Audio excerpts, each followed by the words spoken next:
We are back with another episode of Gladio Free Europe. I am Russian Sam, reunited once again with Liam. Yes, finally back on American soil. Yeah, as am I. Both of us ended up having taking a vacation at the same time. Yeah. Just unplanned, but... No, but it worked out, yeah. Yeah, it was great. Liam went to Japan. I went to Georgia, Yes. the country, not the state.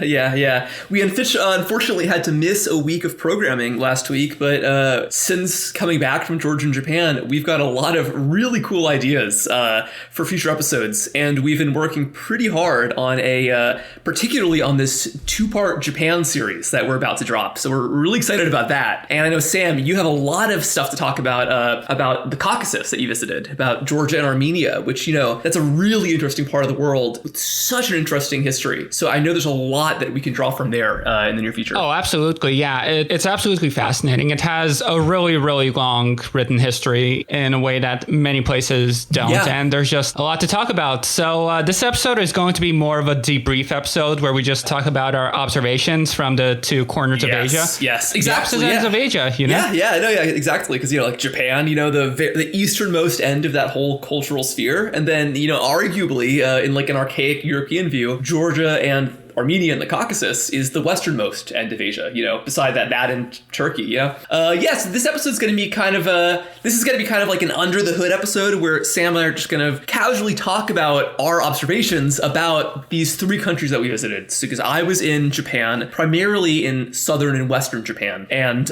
Sam was in the Caucasus, in Armenia and Georgia. These were both just trips for fun, but they ended up being, you know, very fruitful trips for podcasting reasons, because there's just a lot that we learned about all of these places. Yeah, absolutely. But before we continue, just on the note of Asia, I just wanted to tell this because I actually have a funny story pertaining to my dad and the classification of Georgia as...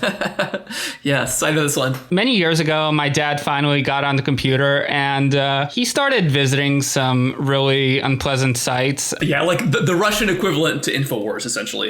Yeah. So like I was always hearing an earful about European civilization and how it's under assault and yada, yada, yada. So like I started to just tease him to really tease out where exactly the border of Europe and Asia is. So one time I just started naming countries and it's like Russia, Europe, Turkey, Asia, Armenia, Europe, Azerbaijan, Asia, Georgia, question mark, Asia. And I found this interesting because I thought his criteria... And just to pause here, to pause here for the viewers at home, Georgia is northwest of Armenia. So if Armenia is Europe, you'd think that naturally Georgia must also be Europe. Yeah, like when I started this, I thought he would define Europe in terms of Christendom and whatever. And I mean, by that metric, then Georgia would absolutely be Europe. Then I asked him why Georgia doesn't count as Europe, and he just started telling me about how they treat their women badly, so they're not Europeans. God, yeah, exactly. And I think also it's like, you know, if you don't mind me, if this isn't a dox, you know, I think it's very funny that your dad, who's a Russian Jewish guy, is like so into the idea of like defending Christian civilization. That's just what nationalism does to your brain. Well, not Christian civilization, but European civilization. And I mean, yeah, he's got brain worms. He's reading some multipolarity stuff these days. I try not to talk about it because it would just drive me crazy. But it is what it is. Yeah, it's like... No, I think that Russian boomer nationalism stuff really is a great compliment to American boomer nationalism. It's just as incoherent. It's just as annoying. I know we might have some Z-pilled listeners, but I can't fuck with that. Like, no, that's awful. Yeah, no, not a fan at all. No. But anyway, as Georgia and Japan are the 2 corners of Asia, they actually have another connection, namely Buddhism. Yes. Yeah, there's a famous saying that the Japanese are born Shinto, marry Christian, and die Buddhist. Yes, and we're actually going to talk about that in our next episode. We're going to explain why that phrase actually sort of makes sense. Yeah. But yeah, so Japan is obviously a country with a very rich Buddhist history, where many people today are Buddhist to some extent. But what we found out was that on the other end of this supposed Asian continent, Georgia also has a really interesting Buddhist link. I think we've mentioned the hagiography of Barlaam and Josaphat, which is like a Christianized version of the Buddha story. And as it turns out, that text was transmitted into the Western European languages through Georgian, specifically in the 10th century. That was when it was originally written, and then it got translated into Greek. And that's how Europe came to know the Buddha, Barlaam. Yeah, no, which is really interesting. And of course, from what I understand, when Europeans would later re-encounter Buddhism, primarily through the activities of Portuguese and Dutch merchants, they had no idea that it was the same guy, which is kind of funny. Yeah. And very, very funny. We'll talk about that. I think that's going to be a big focus of our upcoming episode. Really interesting stuff. I just want to pause for 1 second on that point. Just the point about Japan and Georgia being the same continent. Because I just think that just kind of shows how specious the idea of continents having any cultural value is. Whenever anyone talks about Asian culture or African culture for that matter, or Native American culture, it's just, that's absolute nonsense, because these parts of the world are so big. There's so much shocking cultural and environmental diversity between them that there's so little that you can say that is unifying about Asian culture. I think, as we're going to find out in this episode, as we talk about Georgia and Armenia and Japan, I think that except for this faint memory of the Buddha, there is incredibly little that unites these places. And I think it's kind of funny. But from the European perspective, if you're standing in London or Berlin looking outward, everything east of you, that's all Asia. It's the Orient, even like the Balkans were at one point described as Oriental in the 19th century. Yeah. Although Georgia actually, it does occupy this sort of borderland area between Europe and Asia, in as much as we want to ascribe these terms of having any kind of reality, just because, like, I mean, on the religious angle, for example, very rich history of Zoroastrianism in absolutely. Georgia and Armenia prior to the introduction of Christianity. And in fact, in Tbilisi today, there are even the ruins of a Zoroastrian fire temple that you could visit. And that's very interesting, because even though, the Buddhist history in the Caucasus is incredibly faint, it's the Barlaam story, basically just that. Zoroastrianism did once have... It's also the Kalmyks, I believe. The Kalmyks are Buddhist, but they turned up later. The Kalmyks, if anyone isn't familiar, they are a Mongolian-speaking culture in southwest Russia, pretty far from Mongolia, who came probably as refugees sometime in the 17th century, fleeing some kind of violence in the Chinese Empire. That we could maybe eventually we should do a whole episode on the Kalmyks.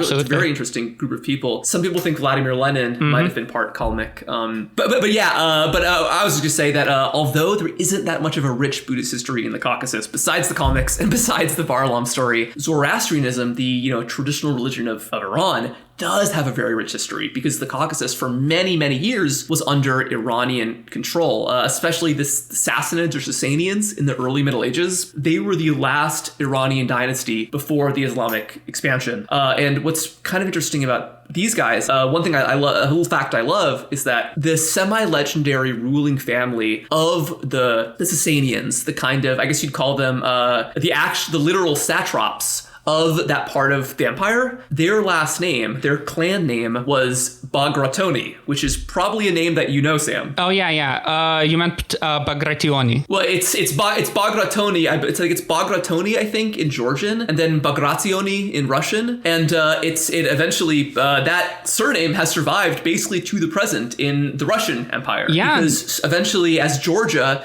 was annexed into the Russian Empire in like the 17th century, I guess, families claiming descent from this ancient Persian family were then incorporated into another empire. And there was the famous General Bagration of the Napoleonic Wars. Oh, yeah. And of course, later on, it became Operation Bagration. His namesake was used in World War II in the great counteroffensive against fascism. Right. And speaking of Iranian dynasties, the dynastic history of the Caucasus having Iranian connections actually go even before the Sasanians, namely because the kings of Armenia for a very long time, and by proxy also Georgia, because these were often part of one kingdom, were the Arakshids, who were the ruling family who preceded the Sasanians, I believe. I don't remember what dynasty it was, but it's very interesting stuff. No, yeah, and there's so much great stuff in the Caucasus. Like one story I love, which is almost, it feels very modern, like a very kind of 19th century arrangement. Rome and the Sasanian Empire. Actually, this might have been the Parthian Empire before the Sasanians. In any case, Rome and the Persians were always constantly at war. There's like an incredibly, almost tedious history of warfare between Rome and Persia for about 1,000 years. And in one of the, around the time of Nero, I think it was, there was this very funny power sharing agreement over Armenia, which at the time, Armenia was a very ancient kingdom. Armenia had been a unified kingdom for a long time,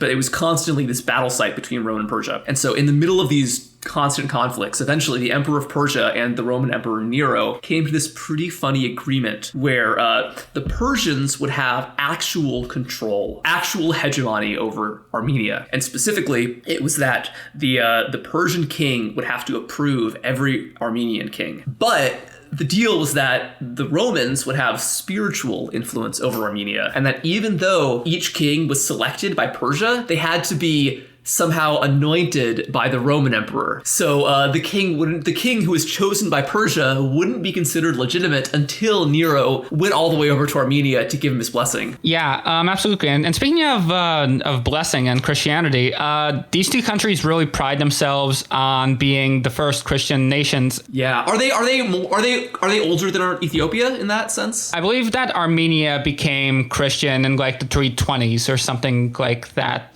Don't quote me off that.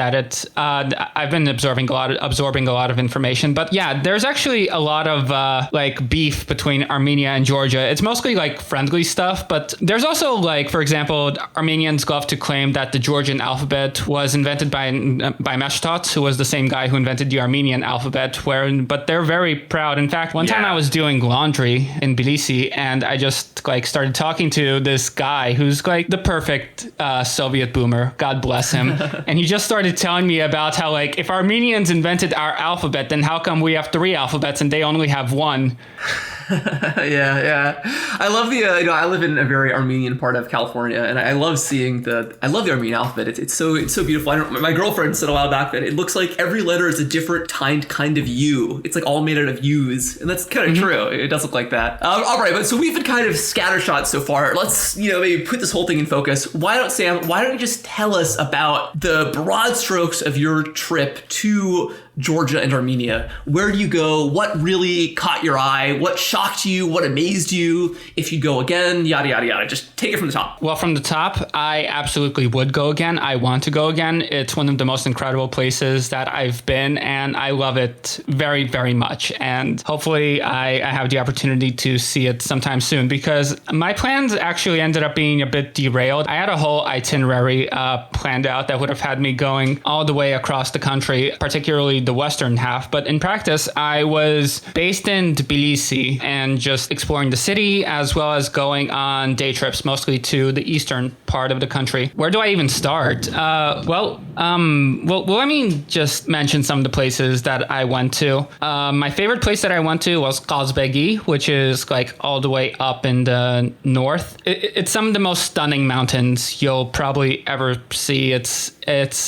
somehow even more beautiful than the Alps, if that makes sense. That's one of the things that the Caucasus is really renowned for, mountains, because boy, do they have a lot of them. And they're all very beautiful. So Kazbegi is a must go. There's this one particularly beautiful church, the Holy Trinity Church, I believe it is. That's well, I mean, there's a ton of Holy Trinity churches, but the one in Kazbegi, it's like, if I were a religious person, then just being there would like reinforce my faith in God. Let's put it that way. Because explain. Yeah, I mean, it's like just this church that's high up in the mountains. It's surrounded by all these incredible peaks. And of course, this was kind of a necessity because Georgia was a battleground for many years. The Persians, they never quite went away. They would always be invading. And in addition to the Persians, you also had the Ottomans, you had the Russians, you had various regional groups. And I just should pause for a second. I think think,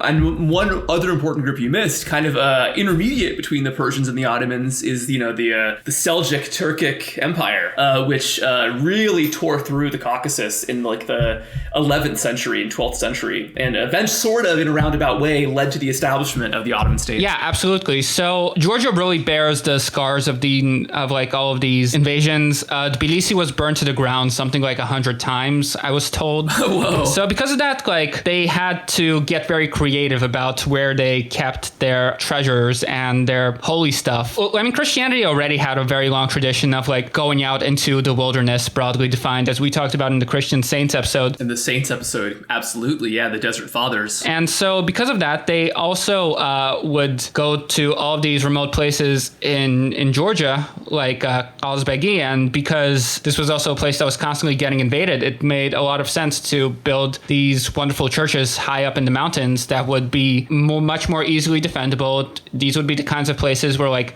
you could stash your holy stuff and wait out the invasion. Because yeah, and that's so cool. Like all the underground, like basically ancient bunkers, pretty much ancient fallout shelters. Well, above ground, but way above ground, like 2,000 meters above ground. But oh yeah. I think I'm confusing it with the underground bunkers in like Anatolia proper. A lot of like old Byzantine. Oh, you mean like Cappadocia? Yes, a lot of old Byzantine and Ottoman and even earlier towns have these underground hiding chambers where you can store your treasure. But I think this is the same thing. It's just it's up in the mountains instead of underneath the mountain. Mm-hmm. Yes, absolutely. And when you go into Georgian churches, for example, the Svetit Choveli monastery in Sreta, one of the things that jumps out at you almost immediately is that the walls are covered with these beautiful paintings that are many centuries old, which are also defaced. Many of them have like their eyes or their entire faces scratched out. And as it turns out, this was something that the Persians did fairly often whenever they invaded, because like in Islam, you're not supposed to depict the human form, and so they would just go into these churches and scratch out as many faces as they could. So like crazy. Even the churches in Georgia, they bear the marks of this really crazy landscape and warlike terrain. But anyway, religion, it's a huge deal in Georgia. I was actually surprised by just how religious they are, as as a deracinated American who doesn't really have a particular kind of faith. Like over there, it's pretty normal for like taxi drivers to cross themselves whenever you drive by a church, just because like, oh wow, it's it's that normalized. But I mean, like, despite the fact that they're very, very religious Christians, they actually love Jews over there, as they will not stop telling you of it. Oh, nice.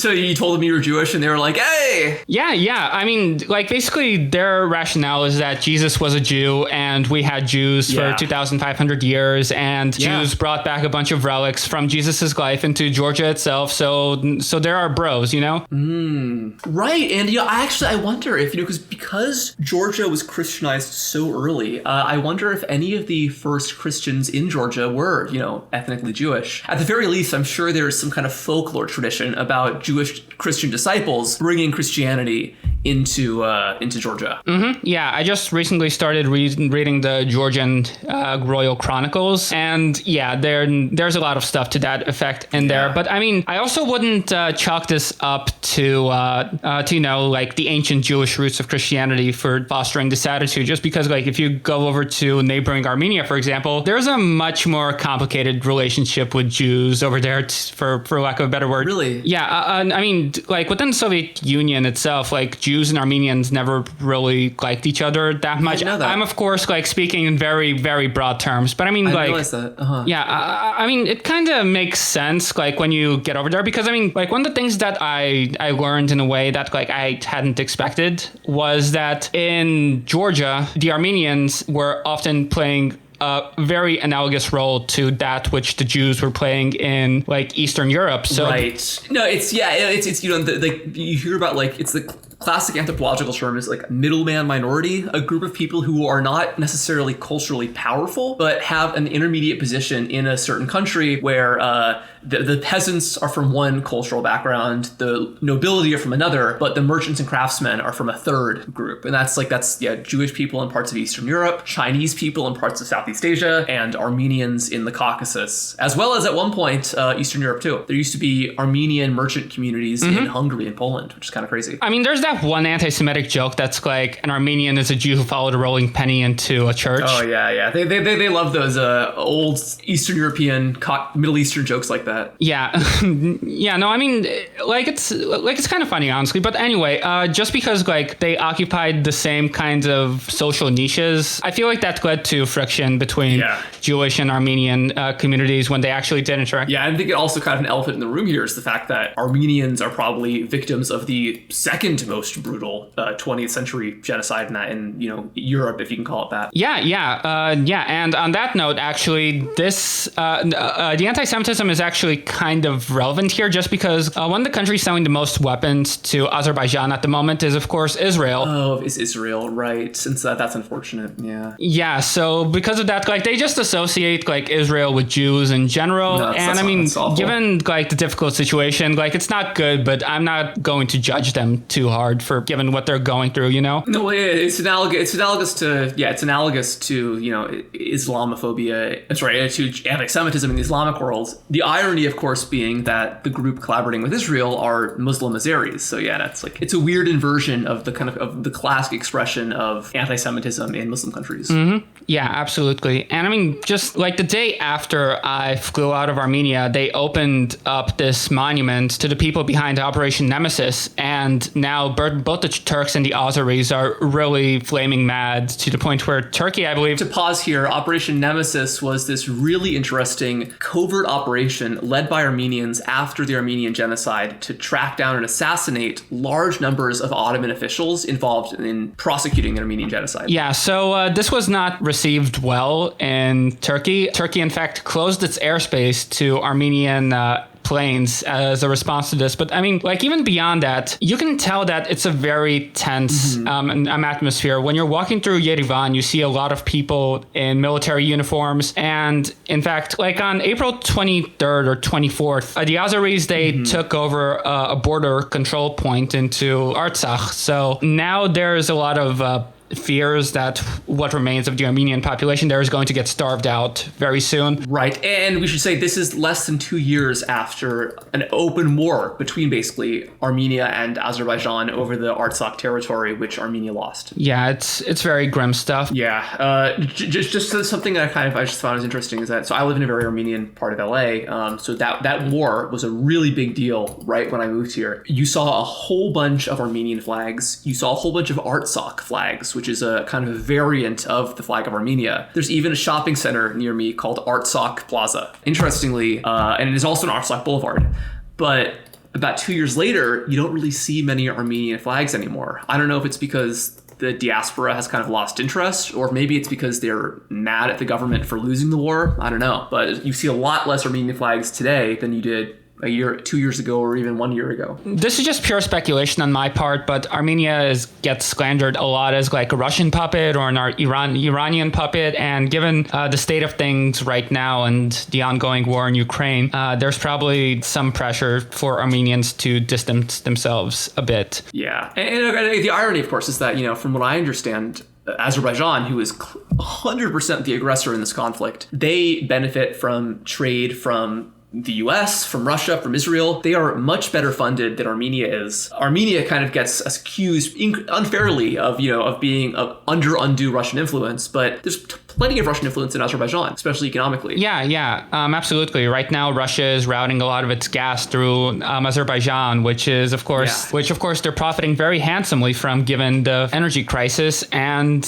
which they're currently using to build up their military forces to take Yerevan, as they're constantly screaming about at this point. Right, and we should mention that the Azerbaijan or Armenia war got a lot less attention than the current Russia-Ukraine Crimean War did, even though if you're looking at it from like a liberal democratic perspective, it's the same kind of thing. Azerbaijan is a country completely controlled by a very tiny plutocratic class. Basically, one family controls the entire country, or a couple families that are all intermarried together, control the entire country, the economy and media and the government. Whereas Armenia and Georgia too are both like genuine democratic republics. But Armenia did not get anywhere near the amount of sympathy as Ukraine is getting right now. Maybe it's because Ukraine is too close to Russia. Maybe it's because Ukraine is a much smaller country. I don't know, but it's definitely unfair. But a lot of people have talked about how Ukraine gets more sympathy in other parts of the world, so we don't have to belabor that point. Yeah, well, I mean, shifting back to my trip a bit, let me just talk about how I was personally impacted let's get back there. By the Azeri menace.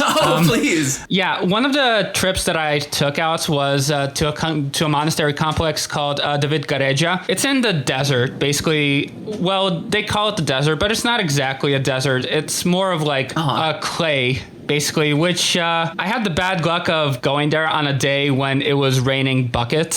So you can imagine that I was slip and sliding all over that clay, and it was getting stuck to my shoes, and it was one of the nastier experiences. But anyway, like later on in the day, we went to the monastery itself. And as it turns out, a huge part of the complex is currently inaccessible to anyone because it happens to formally be on the Azeri side of the border. And it's been closed for years because the president of Georgia, who is mostly a symbolic figure, mind you, she doesn't have any actual power. She said something off color a couple of years ago. And so Azerbaijan decided to punish Georgia by taking this complex that's very important to their religion and just making it off limits, period. Like the part that is in Azerbaijan proper, it's actually the more impressive part of the complex. It has like all of these wall paintings from like the 9th, 10th century that I unfortunately wasn't able to see, but hopefully it'll be resolved by the time I'm there next time. Yeah, hopefully.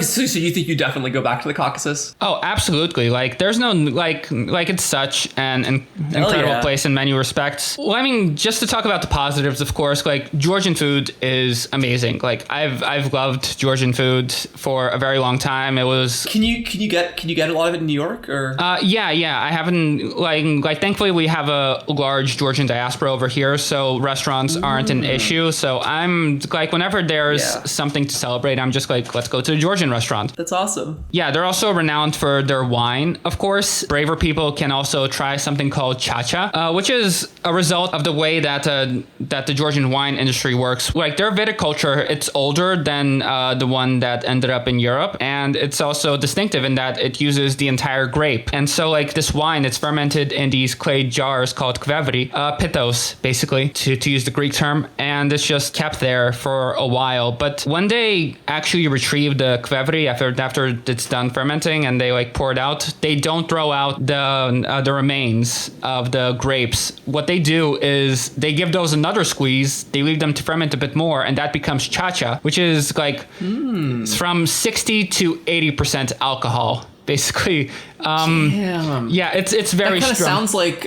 That sounds like something they had in like the ancient Near East that they had in like Phoenicia that was called straw wine made out of raisins. I think it might be a little bit similar. Like, I don't know what they do with that stuff, but it like goes to your head immediately. Like you have one shot and you're already starting to feel it, which I can handle my drink normally, you know? This is not something that normally happens to me, and yet chacha, man, absolutely go. Do try it and enjoy, but be very careful. That's all I'll say. Speaking on less positive notes, one thing that really shocked me was just how poor people are. This was in Georgia or Georgia and Armenia? Both Georgia and Armenia, but Armenia is significantly poorer than Georgia because it's basically besieged on the Turkish and the Azerbaijan borders, of course. Even though, correct me if I'm wrong, but even though Armenia was a lot more industrialized than Georgia in the Soviet period, right? I'm not sure about the specifics, honestly, but Armenia, it's like Georgia was historically the richer of the two places just because it's bigger. Okay. And I guess I'm wrong. Okay.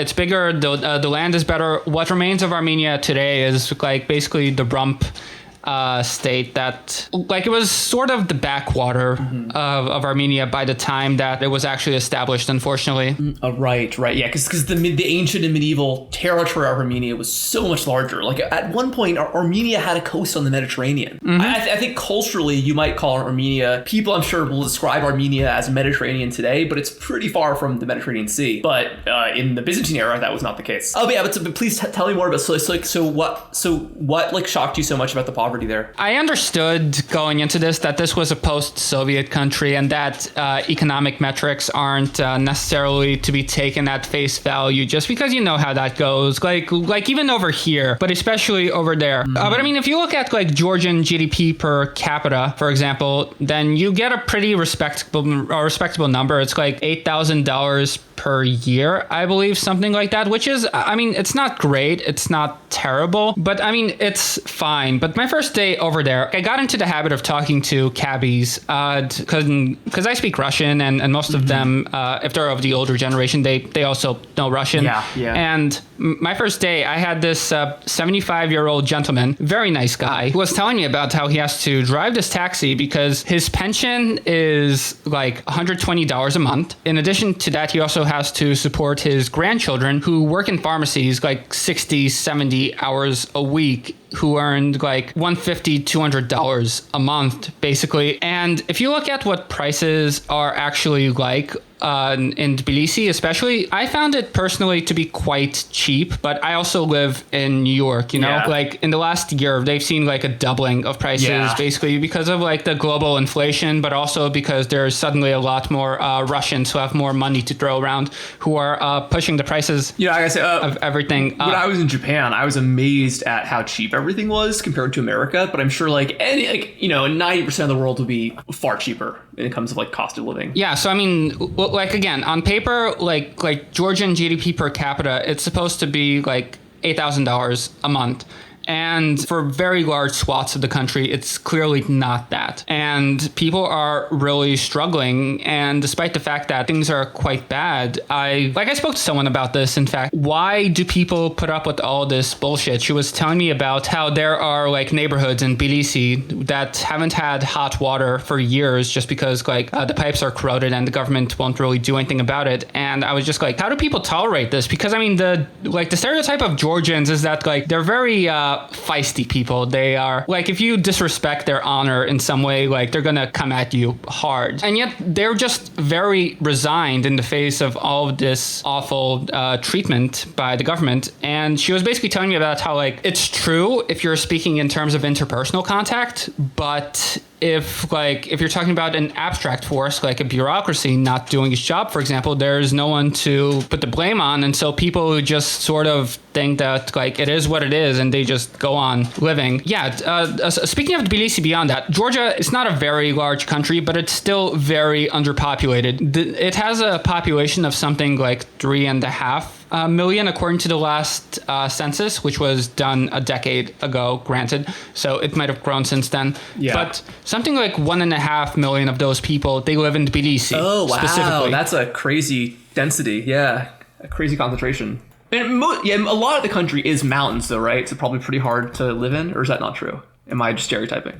I mean, there are a lot of mountainous areas, but nevertheless, like a lot of this is sort of a post-Soviet phenomenon where, I mean, granted, it was happening before, like the capital city of a developing country, like it tends to grow. But nevertheless, there used to be much more in the way of like regional development in Georgia, which now doesn't seem to be the case as much anymore. And people, like young people in particular, like they are just leaving these regional towns and cities in droves to come to Tbilisi because that's where the money is, that's where the jobs are. And I know there's a lot of immigration to Western Europe too. Like a friend of mine grew up in Austria, and she said that a huge percent of the school she went to was actually Georgian immigrants, and half of them were specifically Georgian Jewish, which is kind of interesting. And she said that like whole towns basically would pack up and leave Georgia for Austria and Germany. Yeah, absolutely. That's like that's a huge deal. Something like 20% of Georgian GDP, I believe it is based on remittances. Yeah.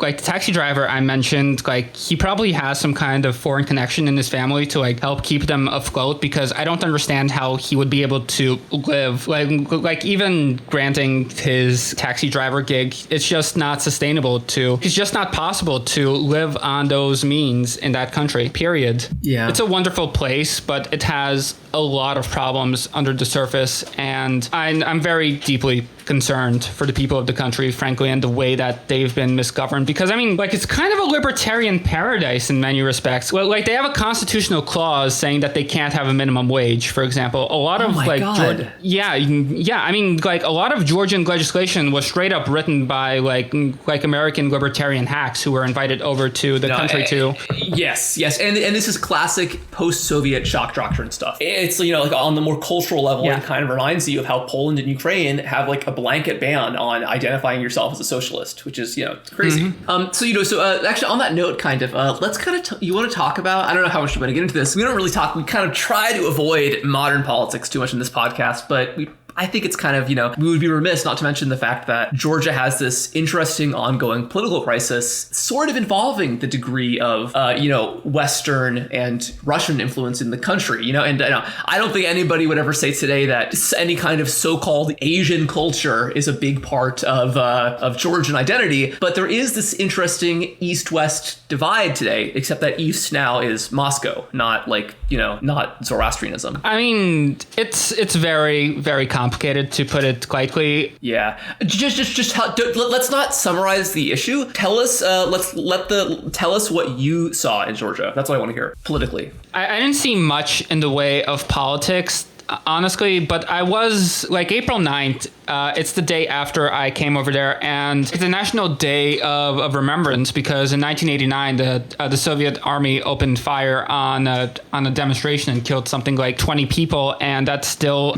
one of the you know, most important events in modern Georgian history. In fact, I was walking past the parliament on that day, and I saw people waving like the old Menshevik flag of like the briefly independent Georgian Republic, and I was like, whoa. Wait. Oh yeah, no. And this is again, because Georgia was, even though Georgia is of course the birthplace of Joseph Stalin, it was also the homeland, or the stronghold of the Mensheviks during the Russian Civil War. Yeah, so I'm walking past these guys who are waving these flags, and I know this flag as being the flag of the Mensheviks, so I'm just like, what's the deal here? Does Menshevism still have shooters in Georgia?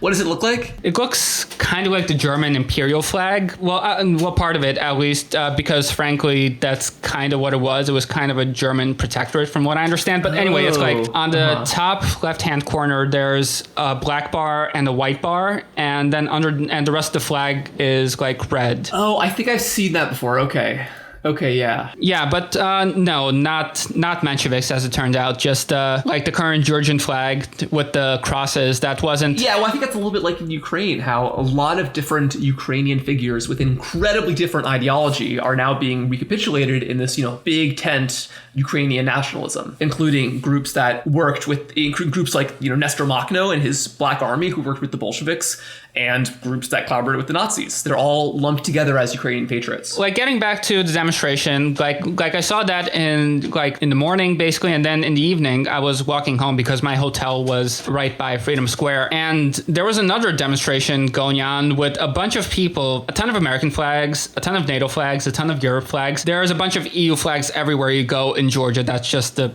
way things are, even though Georgia is not a member of the EU, and it doesn't seem like it's going to be one anytime soon. But anyway, also a bunch of posters of Saakashvili, who was the previous president of Georgia, who is currently in jail after he was lured back into the country and arrested for corruption charges. I don't really know the exact details of that, honestly, but I just don't trust Saakashvili. I'm sure he got what he deserved. But anyway, it was like all these posters of Saakashvili and Zelensky on the same poster, and I was just like, what is going on here? Yeah. Is he was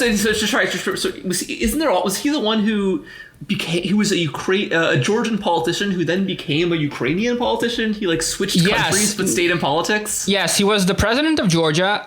Then he got kicked out of office, and then he went over to Ukraine shortly after Maidan, and he became the mayor of Odessa, which I just find that hysterical. Like, he's a very like pro-American, pro-market guy, and here he is like following the career path of a Soviet bureaucrat, basically. That's very funny. And just before I forget, another interesting Ukraine-Georgia link is that we talked about the movies of Sergei Parajanov before, like especially that what's it called? Oh my God, Shadows of Forgotten Ancestors. So he was a guy. He was ethnically Armenian from Georgia, but spent his entire career in Ukraine. So it's kind of funny, these very interesting Soviet cultural links that still survive today. So we talked a lot about Armenia and Georgia. I know that there's a lot of parallels in the history. They're both very old countries. They both, in their same geographic area, they both really are this kind of crossroads of the world kind of place. That's why you've got like old Buddhist stories coming through. That's why you have the Roman emperor and the Persian emperor both projecting power over Armenia and Georgia. What are some of the differences that you've observed? Did they, besides Armenia being poorer, did Armenia and Georgia seem noticeably different as soon as you crossed the border? Well, I mean, this is kind of,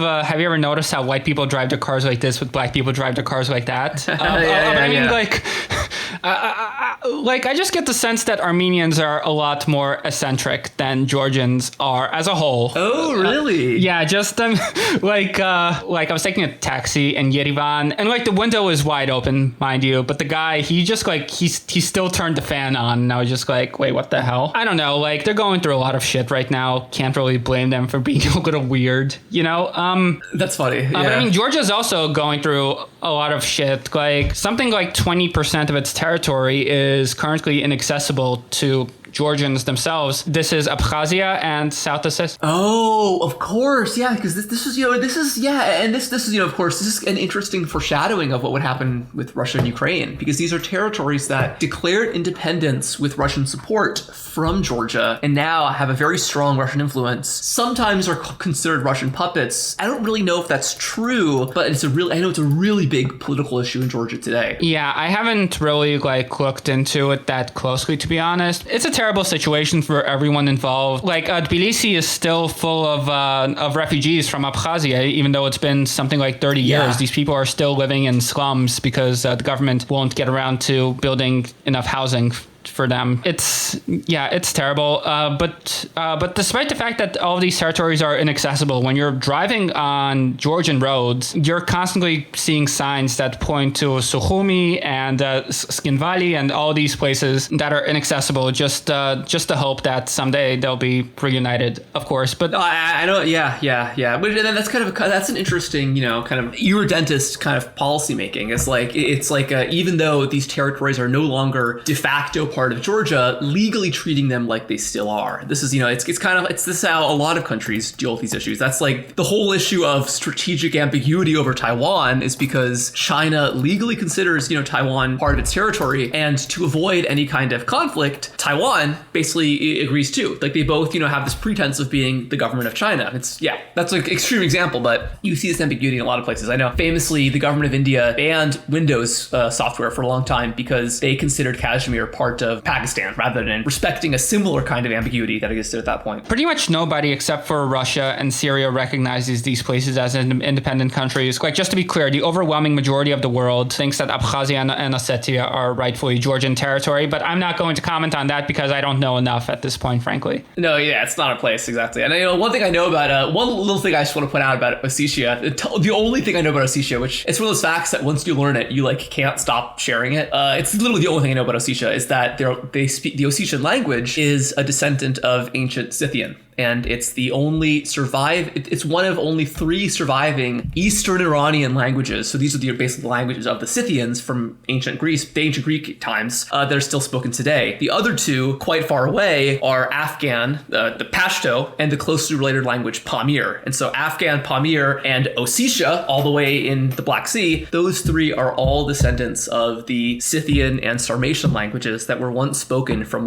Poland in the west to almost Manchuria in the east. It's this remnant of this ancient Iron Age world of Eastern Iranian-speaking nomads. Yeah, absolutely. And the world better watch out because they're coming back in a big way, folks. I don't know when. I don't know where exactly, but it's destiny. It is happening. Yeah. That's and one thing I think is kind of interesting is that the idea of Asia as like a place, I think is pretty ridiculous. I don't think there is much that unites Georgia and Japan in any meaningful sense. But there's a few tiny little things. Like one of the tiny little things is, how like we talked about Buddhism found its way in both countries. Another tiny little thing is that there has been a pretty interesting influence on both of these countries from the cultures of the Inner Asian steppe, whether it's the Scythians in the Iron Age and the early in late antiquity, or if it's Turkic and Mongolic speaking peoples in the Middle Ages. Both Japan and Georgia and Armenia have had very interesting steppe influences. Before we, I would love to share a little bit about my time in Japan,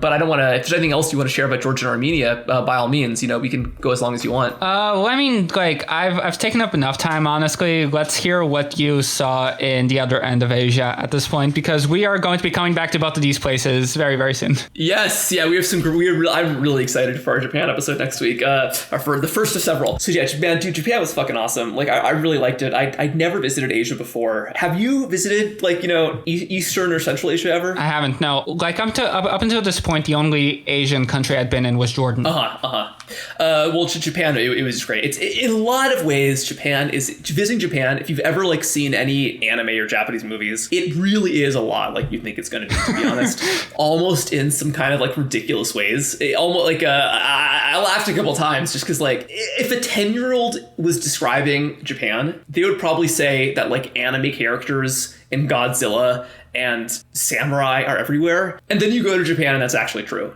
The most popular item on the Japanese McDonald's menu is the Samurai Big Mac, which is incredible for the record. And there's so much anime marketing in the strangest of places. We stayed in this really lovely town called Hakone, a small town mostly known for its hot springs. We skipped the hot springs because I was with my parents and my girlfriend. Oh, is that where the monkeys live? No, those are up north. This is in the south, or in central Japan, kind of outside Tokyo. No monkeys, sadly. But our bus took us by this traditional resort of a hot spring place. The windows had human-sized anime decals, which I thought was very funny. You would never go to a resort in America and see anime characters on the walls or even American cartoon characters. But it's a very different approach to mass media in Japan. One thing that you might kind of expect if you've heard about a little bit about Japanese culture, or is that vending machines are also everywhere. They're a lot nicer than American vending machines. They always have a built-in trash can, which is kind of cool. But one specific type of vending machine that you see are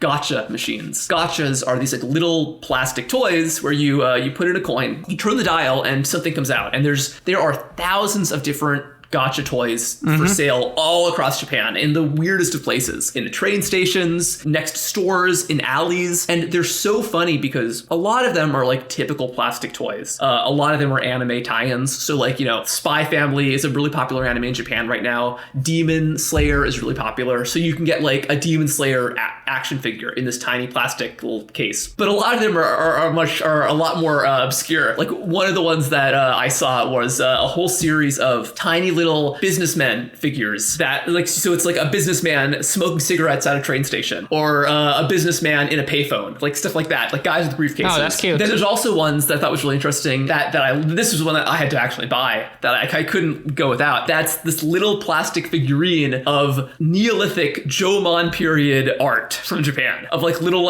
statuettes from the earliest period of Japanese history, which I thought was awesome. Yeah, the ancient aliens guys, right? Yes, yeah, because they're in Neolithic Japan, there were these really weird little figurines that really do look like aliens. I love them. They're awesome. And then another favorite of mine is there are gachas you can get of traditional, of medieval Buddhist sculpture, of Buddhist demons that guard the temples. And that kind of brings me to this point, which is that one thing I didn't expect in Japan, which I probably should have known if I would have done my homework a little better, is the degree to which Buddhism is still very present in Japanese culture, both in terms of the fact that many Japanese people do believe in the religious aspects of Buddhism. Many Japanese people do pray at Buddhist temples, a lot, and as well as Shinto shrines. And the relationship between Shinto and Buddhism is so interesting. It's just so different from any kind of relationship between religions in the West. It's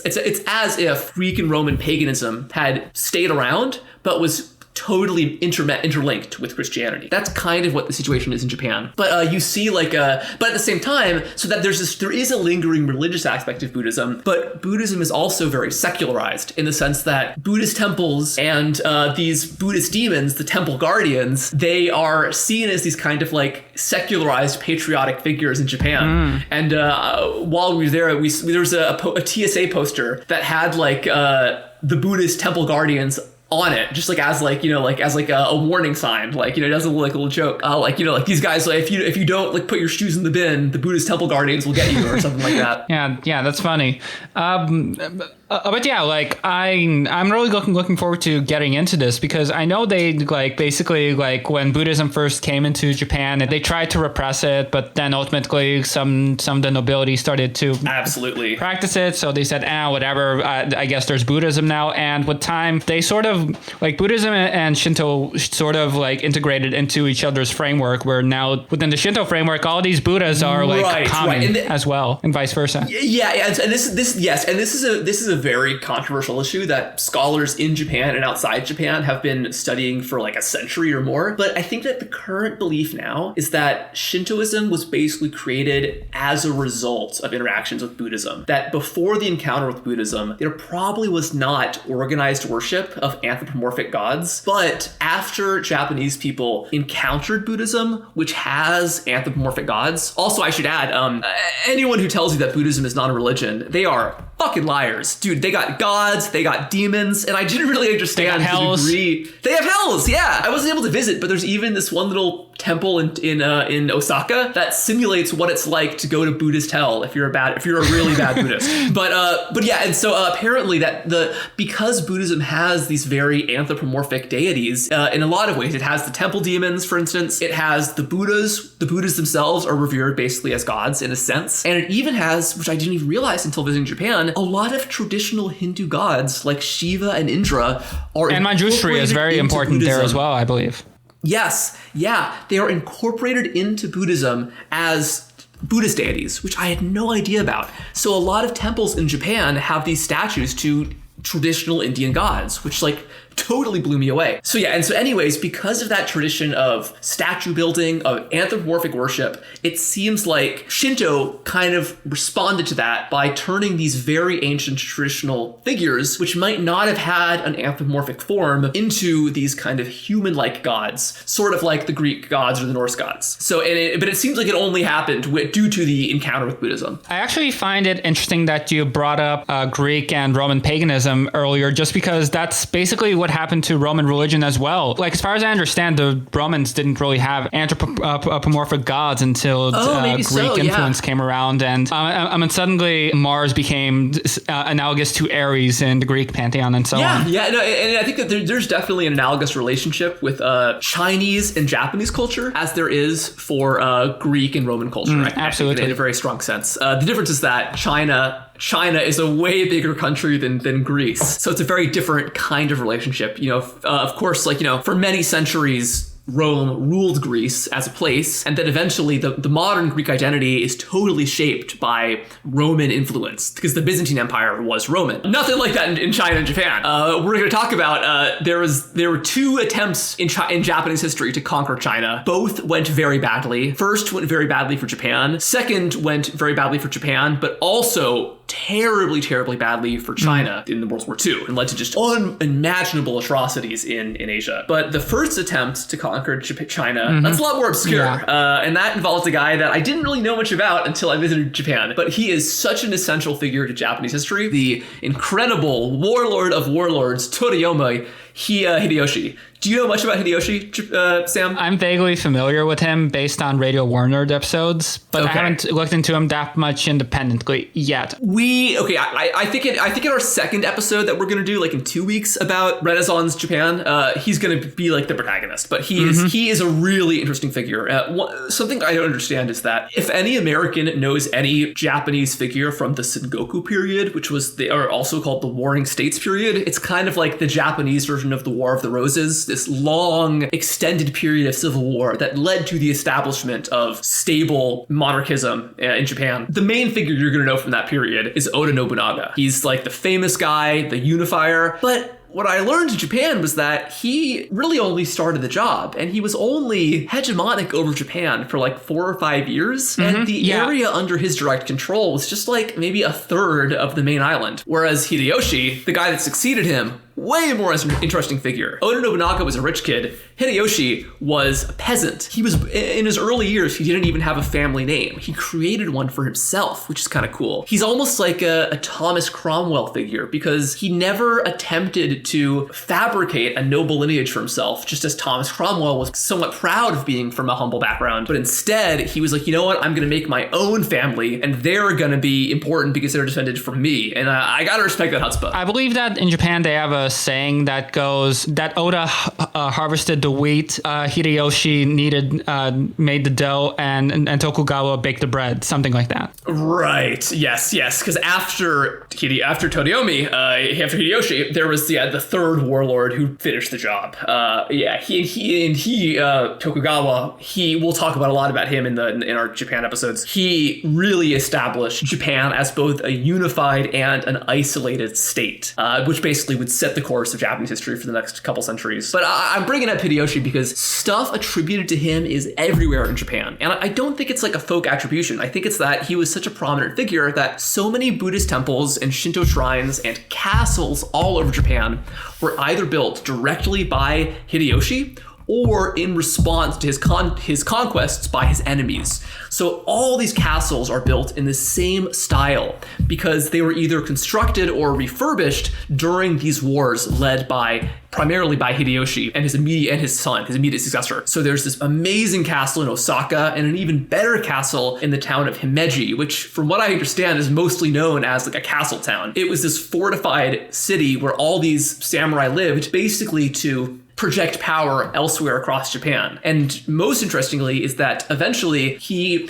had amassed so much power within Japan, he felt confident enough to take on Korea and China. He would fail abjectly to take over either Korea or China, and that would really push his successor, Tokugawa, into abandoning any kind of international ambitions and even a lot of international contact. I'm interested that you bring up castles, actually, because that's one of the things that Georgia is really known for. There are basically all of these fortresses all over the country, in front, like over every valley, basically. I mean, it makes sense. Like, this was a place that, constantly being invaded, and it was very mountainous. So, like, they used that to their full advantage. So, I mean, one of the places I visited over there is called Achaltsikhe, which is Georgian for new fortress, basically. It was built in, like, the 9th century. Achaltsikhe is the name of the town. The fortress itself is usually called Rabati, like the same as the city in like with the same origins as the city in Morocco, Rabat, fortress, basically. Cool. But anyway,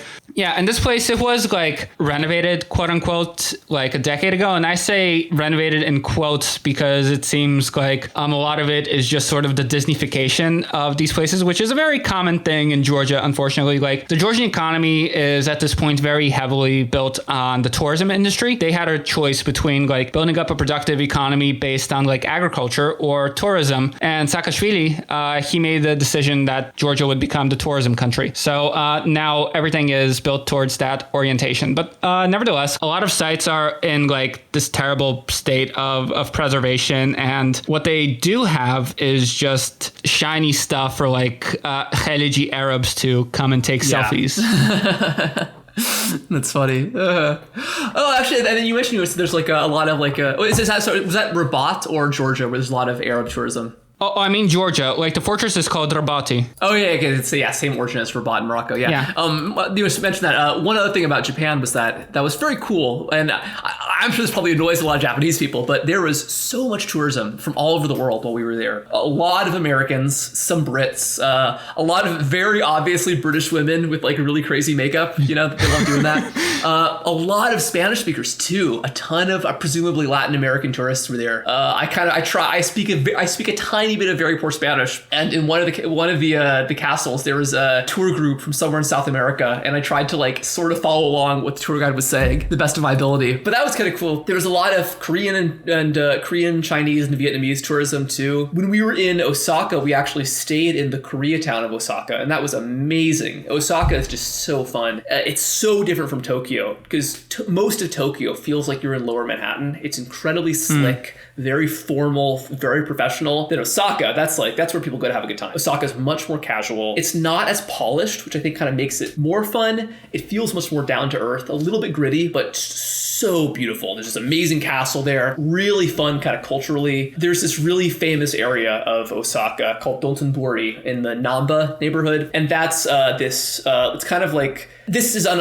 unfavorable comparison, but it's a little bit like Duval Street Duval Street in Key West, or Bourbon Street in New Orleans, because it's like kind of this like bars and restaurants district. But what makes it so fun is that every restaurant and arcade and hostess bar in Dotonbori has some kind of giant sign, either like a huge neon sign or even some kind of like statue sculpture. So the famous one is in Dotonbori. There's basically a giant animatronic crab that snaps its claws on the side of the building. So much great stuff like that, dude. And again, this is what I'm saying. It's like a lot of Japan is exactly what you think it's going to be. Yeah. A lot of stuff like that. A lot of really fun, self-conscious goofiness. But yeah, man, I loved it. I can't wait to go back. I'd especially love to go back to Osaka. We only were in, we visited Tokyo. We visited all over the Kansai region, which is southwest of Tokyo. And Kansai is also that was the main battleground for the Sengoku Wars. So much about that. When you visit Osaka, if you go to the museum, and then you go to Himeji, you go to the museums and the castles, you're going to learn a lot about the Sengoku period, even if you're not trying to. And then we went to Hiroshima, which is very beautiful in different ways, but I wasn't able to get to the north of Japan or the far south. We're going to spend a lot of time talking about Nagasaki in our upcoming episode, and so I wasn't able to get down that far, unfortunately. That's right at the southern tip of the main island chain. But I would love to go. I'd love to go to Okinawa, which has a very unique history in Japan. Mm-hmm. It was its own kingdom for a really long time. And then, of course, Hokkaido in the far north, the traditionally Ainu region. Man, I would love to go. So I really can't wait to find an excuse to go back. Do you have plans to actually go back, or is this just dreaming at this point? No, but I'm not just dreaming. I'm gonna have to start saving. My family spent about a year planning for this one, so I'll have to start planning soon for my next one whenever I go. The main reason I went is because my brother has been living there teaching English for a little bit, and so I hadn't seen him in person in a while, so that was kind of cool. And I got to meet his friends out there. Yeah. Speaking of English, I'm actually kind of curious about this because I know that like to get into university, you have to have pretty decent English in Japan, but they also don't really speak English over there. Like what's your experience with that? I didn't realize that. That surprises me because the English level is very, very low in terms of how much does the average person speak. That's a little bit tricky, but at the same time, Japan is incredibly accommodating to English speaking tourists in other ways. The amount of English language signage is crazy. Almost every sign is bilingual in English and Japanese. A lot of signs are... Yeah, same in Georgia. And, a lot of signs are even trilingual with Chinese or even quadrilingual with Chinese and Korean, which is, it really kind of puts America to shame because I think that America has way more linguistic diversity than Japan does. But you see so much more English language signage in Japan than you see Spanish language signage in America. You might even see more Chinese language signage, like Chinese language PSAs in Japan than you see either Chinese or even Spanish language stuff in America, which is kind of interesting. So even though Japan is much more homogenous and in a lot of ways, in most ways, much more xenophobic, tragically, when it comes to language, they're way more accommodating. I guess because they know that nobody speaks Japanese unless they live there. Yeah, I've heard, and granted, this was a very long time ago, but I've heard that some restaurants even have signs that say no foreigners. Yeah. That's unfortunately, yeah. I mentioned the town of Hakone. Right after we visited Hakone, some noodle shop, I think, in Hakone went viral for having a sign outside that says please, no Korean, no Chinese. Wow. And that kind of gets to the point where I think that unfortunately Japanese xenophobia is not distributed equally. And I think that it's a very tricky issue, and I don't want to step out of bounds here, but basically Westerners are not demonized in Japan the way that other people from other parts of Asia might be. There's a lot much higher tensions with Korean and Chinese people than there are with random American tourists. I think it's much easier to visit Japan as a white person than it is as a Korean person, which is awful. And that's the dark side of Japan, that there is this nationalist undercurrent. And I don't want to exaggerate it, because most people in Japan are really not political at all. And the far right has very little support. I would argue a lot less support than it does in Europe, for instance. Did you see any of the vans? I saw so many vans, dude. That was so fun. And that's what kind of, I don't know, you mentioned you saw some protests in Georgia. I didn't see any protests in Japan, but I saw so many political stump speeches. And one thing that's very funny about Japan,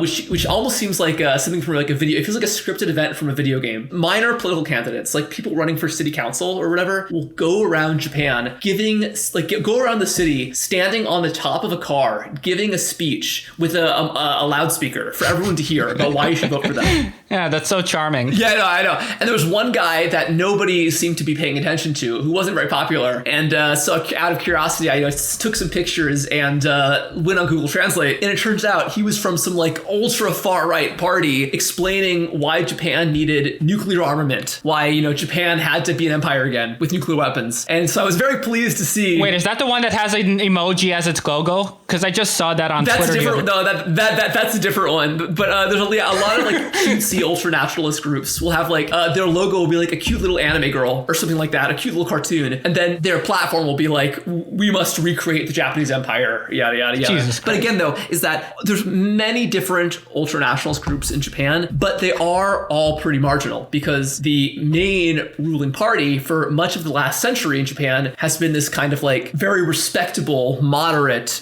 center right nationalists. Yeah, the Liberal Democratic Party. Yeah. The Liberal Democrats, and who are neither liberal or very democratic, but they're not psychopaths. That's the thing. Like there are extreme elements within the LDP. I think Shinzo Abe was connected to some of the far right elements, but the really crazy people, they stick to these third parties which have no electoral support, and much less electoral support than European far right parties. And that was interesting. Yeah, but despite the fact that they don't really have a lot of electoral support, they do have a lot of sway in the public sphere, from what I understand. Like, because of that Japanese school textbooks. That's a big one. When you get to the World War II section, it's like 2 pages, and that's no, you're right, and actually an ongoing issue is they call it textbook reform, because there's this supposed concern among the Japanese far right that school textbooks are too mean to Japan, and that they need to be like more, they need to be basically more sympathetic toward the Japanese empire. But again, like most people in Japan, it does not seem like a very politicized country. There were a lot of political speeches being made, mostly to audiences of zero, which I feel like is kind of humiliating. Like, you're on a van giving a speech and no one's listening. There were some figures from bigger parties that seemed to get more attention, that people might have heard of, that were gathered around listening to. But for the most part, it didn't seem like there was as much popular engagement with politics than there was in America. It seems like it doesn't seem like Japan has as much of an active culture war as you see in America, or even in a lot of other countries like Georgia or South Korea, where there's a gay marriage thing going on in Japan at the moment. I think. Oh, good for them. Yeah. I know that they have like Pride Month in Japan, although apparently, unfortunately, it's more popular with like foreigners in Japan than locals. Oh yeah, I saw pictures that showed like 3 Japanese guys in the photo surrounded by like a sea of foreigners at a pride parade. Yeah. No, and that's something that like Japanese right wingers will say is like, the Westerners are importing their values. But hey, suck it up. Sorry. No, I am completely unsympathetic to that kind of argument. I think that the expansion of Western liberal values into other countries is often a pretext for very bad policies, but that into itself is a good thing. I think it's a very good thing if Japan or Saudi Arabia becomes, more accommodating of gay people. I have no sympathy for the so-called left-wingers who think that it's like based for Russia to be homophobic because that's resisting the West. Oh, absolutely. No respect for that attitude. Yeah, so what would you say the Japanese do care about? So much interest in like art and food. It seems like there's a bigger awareness of European art than there is in America. Or actually, I would say Western art more broadly. The thing that was kind of funny is that in the Osaka metro, one of the terminals in the station, there's a whole, it's really funny, there's a miniature gallery of replica prints from the Chicago Art Institute. So there's all these like the paintings whose real, version is held in Chicago. They have like prints of them in Japan. I thought it was very funny. You would never see it in America. America. You wouldn't see, I don't think there's a single subway in America that's like the Louvre themed, but in Japan there is. Also, of course, Japan is incredibly commercialized, as much or more than America. Just everywhere you go, I'm biased because I was a tourist, so I was spending money everywhere, but everywhere you go, there's ways to spend your money. There's such a strong interest in conspicuous consumption. This is true for America too, but so much food you can buy is so cute. I think specifically so you can Instagram it. There's a really big interest in Japan in cute small desserts. All these Japanese people, especially young women, will go to these bakeries just to get a really cute little slice of matcha cheesecake so they can take a photo of it. Pastries are huge. Every train station has in the big cities has a whole row of different stores that all sell different variations on the same pastries. Some of them are traditional Japanese pastries. Some of them are European pastries. One really popular one, which I think is awesome, is called castera. Actually, you might have heard of this. This is a cake. The name literally means Castilian because it was brought to Japan by Spanish and Portuguese missionaries in the 16th century. A little hint towards our next episode. And it's still very popular in Japan today, half a millennium later. And that's really cool. As you can expect, the trains are amazing. They're not as cheap as you might expect. They're a little bit expensive, but compared to the cost of having a car, it's just nothing. And another thing that is really commenting to foreigners is that there's an amazing discount you can get on the bullet train if you're visiting Japan for, I think it's if you're visiting for less than 3 months. You get this amazing train pass that lets you go all over the country. And it really... Oh, I think they're raising the price on that, actually. Maybe so. Yeah, I was lucky. And it's so pretty just to see the countryside roll by, and it's just like you think it's going to be, if you've ever been on it. It's like being on a train in Europe is probably the same, but it's so nice. You also realize that even though Japan is so modern in basically almost every way, it's like that they really pride themselves on that. So much of the country is still very rural, and there's a lot of very scenic farms. You'll see a lot of houses that seem to be hundreds of years old, very traditionally built in the countryside, which is cool. And so, yeah, man, it was a great time. Which actually aren't old because the Japanese, they tear down their houses every 30 years and rebuild them or something, which is related to some kind of Shinto, religious belief, I believe, about renewal. I didn't realize that. Yeah, Japan is one of the only places in the world where houses lose value with the passing of time because of that. Oh, interesting. And that's actually one of the most interesting things about Japan is that possibly for that reason, real estate, especially outside of the big cities, is shockingly cheap. There's a lot of actually interest in this now because of that. You can buy a house in Japan, especially outside of Osaka or Tokyo, for something $40,000 US. Something insane. Well, I mean, kind of similar in Georgia as well, because vast swaths of the country are being depopulated by the centripetal force that is Tbilisi, and because of that, prices in Tbilisi for housing they're going up, but everywhere else it's falling pretty precipitously. And although foreigners, I believe, can't it's very difficult for foreigners to buy actual land in Georgia now. It's pretty easy to get real estate over there. Mm-hmm. I know. I noticed in Japan is that it's pretty easy for Americans to buy property in Japan, but you can't get that. That's not a guarantee of permanent residency. So you can buy a house in Japan, but you can only visit it on a tourist visa, which is really a pain in the ass. Well, I mean, that sounds fine if you're just visiting for a couple of months a year and you just want to hang out in the countryside away from the big city. Have a place to stay. Yeah. That makes sense. Yeah. But very weirdly xenophobic place, all things considered. Hey, Georgia or Japan? Oh, Japan. Georgia, it's actually very, very accommodating to foreigners. They love foreigners over there. Yeah. They are just a very friendly, outgoing people. And I mean, I know I'm generalizing, but in my experience, that's just how they are. Yeah, and I gotta say, I don't want to be too harsh in Japan for the racism because I live in fucking America. I don't I think that outward expressions of xenophobia are probably maybe just as common, maybe more in the US. But in Japan, the difference is that, their policies toward immigration and the social attitudes toward integration are, I would say, much more strict in ways that don't rub me the right way. Yeah, I mean, like, there's a lot of really intense hatred of Brazilian Japanese over there, from what I understand, because in like the 80s or 90s, they made it very easy for the descendants of Japanese in South America to come over and live in Japan. And they just found these people to be too acclimated to South American culture. And because of that, they were just treated horribly, from what I understand. Even though, like, ethnically, it's the same people, but nevertheless, that just goes to show that a lot of nationalism is just cope. It's just imagined. And like if like the Japanese couldn't get along with like Brazilian Japanese who just happened to spend a few generations away from Japan, what does that really tell you about like racial solidarity or whatever? No, exactly. Yeah. But yeah, man, like, despite the lingering undercurrent of racism, which again, as an American, I don't really have a place to stand on here. Japan's awesome. It's great. And honestly, that like Japan is very accommodating of tourists, especially if you got a US or European passport. And that makes it really an easy country to visit. The language barrier, as long as you're in the city, basically nothing. And if you've run into any issues, bro, take a Google Translate. There was on the first night that my girlfriend and I got in, there was this very confused old British man who didn't realize that Google Translate existed, and so I showed him how to download it, and I think that might have quite literally saved his life. He was having a hard time. Wow. But you know, if you know how to use your phone, then you'll be fine. Japan, it's of course, obviously, in many ways, Japan's not perfect. There was a lot more visible poverty than I would have thought. There are absolutely homeless people in Japan.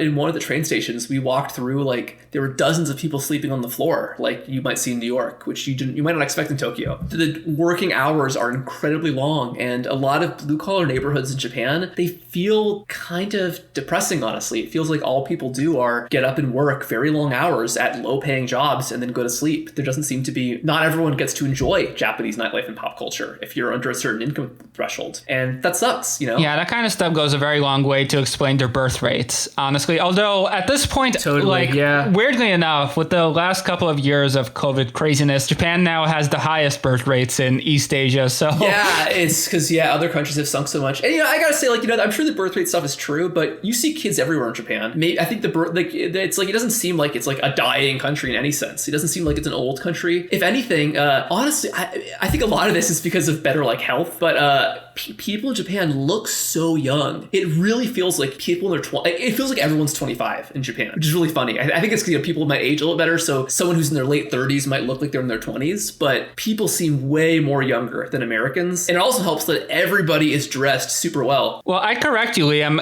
Everyone is either 25 or 80. Yeah, that's right. And yeah, you see a lot of old ladies in kimonos, which is really cool. I don't know if like you turn 80 and start wearing a kimono, or if they've just been wearing kimonos every day for 80 years, but that was kind of interesting. Like, I don't think if you go to Vienna, you're not going to see old ladies in drindles, I'm pretty sure. Yeah, although I will say, I had a layover in Warsaw before actually getting to Georgia, and like I happened to get into like this Catholic procession because I was there on Easter night, but I saw several guys in Sarmatian garb marching in this procession, and I thought I was tripping. Oh, that's hilarious. Yeah, dude, I think if there's any hope for Poland, it's either communism or Sarmatianism. They gotta get rid of the whole like pretending to be Westerners shit. Embrace the East. Yeah, I mean, like I asked around for the record, and this isn't like some kind of weird nationalism stuff. These are probably just like street entertainers in touristy districts who happen to like go there in their like work clothes. Oh, okay. I see. Like unexpectedly large number of kids in Japan. Everyone is 25 or 80 and people are healthy. Well, I mean, it sounds like something's going right for Japan, at least. That's great. Yeah, Georgia, I don't know what's up. Honestly, maybe I just like had a very skewed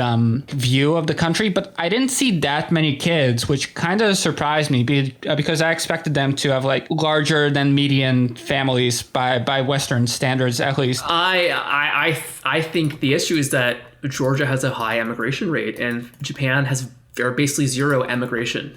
People don't leave Japan very often, but a lot of people leave Georgia and take their kids. Oh, yeah, absolutely. Do you have any questions related to Georgia? Yeah, how does anything that like took you out? Anything that surprised you? Things that were maybe shocking or like anything about the country that you really didn't expect? Just let me know for either country, for Georgia or Armenia. I'd love to hear. Well, I'd say that I got what I had expected, except the driving was crazier than I thought. Yeah. And like, I thought that Georgian driving was kind of nuts, right? Because these people, they just, like, a lot of Tbilisi, it doesn't have traffic lights at all, period. So you're just kind of winging it a lot of the time. But I mean, like, even beyond that, I was like, okay, this is nuts. It can't get any worse, right? And then like I take the marshrutka from Tbilisi to Yerevan, and we cross the Armenian border, and this dude is flying. He's going like 120 kilometers in the 60 kilometer per hour zone, and I'm like honestly a little scared for my life at that point, because it's like yeah, like this was a road at the side of a cliff, mind you. This wasn't like a well-built highway. It was just like what the fuck is going on? Well, as somebody who lives in Los Angeles, very funny that's something that's a driving habit that goes back to the old country. I don't know if I would have expected that. Oh my god. But yeah. I mean, even beyond that, like I said, like I was kind of surprised by the degree of militarization you see in the streets of Armenia, but they are very much under siege. It's a country under siege. And that's the thing. It's like, that's horrible and terrifying. And like, you know, a lot of Armenian Americans, not so much these days, especially a couple years ago, were incredibly patriotic, often in kind of aggressive ways. And, you know, we are very anti-nationalism of any kind of this podcast, but Armenia is historically has been victimized in absolutely disgusting ways by Turkey, and in many ways the behavior of Azerbaijan, which is culturally and politically very close to Turkey, really rhymes with what happened a century ago. It's there's continuity there. And so, you know, like I absolutely do not blame people in Armenia for being very assertive of their nationhood. You know, whether, you know, I know, like, whether or not you think the nation is a thing that exists, you can't fault somebody for defending it when they are under threat in this sense. And it is unfair that the situation in Armenia has received very little press coverage outside of California, where there is a big Armenian diaspora. Yeah, and so it's interesting that even for an outsider like you, it's the degree of militarization is so evident. Like, it is what it is, right? I'm ultimately like powerless to do anything, but I just felt so deeply for these people, man. Like, they've been through so much shit just in the last century, and it doesn't seem like it's going to get any better, and like all of the cards are literally stacked against them. It just just hoping for the best, I guess. Okay, all right, well, let's, at the risk of ending on an unhappy note, let me just say, I really had a really fun couple weeks in Japan. It sounds like you had a great time too. It's funny how our vacations, you know, kind of coincided. And man, I'm probably not going to go to Japan in person in a long time, but we are going to be back in just 1 week in spirit to Japan with a long episode on the end of the Sengoku era, which really established so much of modern Japan. I also wanted to say, if anyone listening is planning on going to Japan in the near future, run, don't walk. It's awesome. Spend as much time as you can in Osaka. Really spend lots of time in the Kansai and Honshu region. It's so beautiful. So much about it is great. Go to Kyoto, visit the Inari Shrine, walk up the steps, see the Fox Shrine. You know, go to the Golden Temple in Kyoto. It's amazing. The Buddhist temple, really, really great town. Visit Hiroshima if you have time. We stayed in kind of like the hipster part of town. It was awesome. Loved it. And I gotta say, man, I am now a Hanshin Tigers fan for life. We went to a baseball game. They kicked the shit out of the Tokyo Swallows, and I came home with a beautiful Hanshin Tigers hat that, even though it's too small for me, I'm gonna cherish it.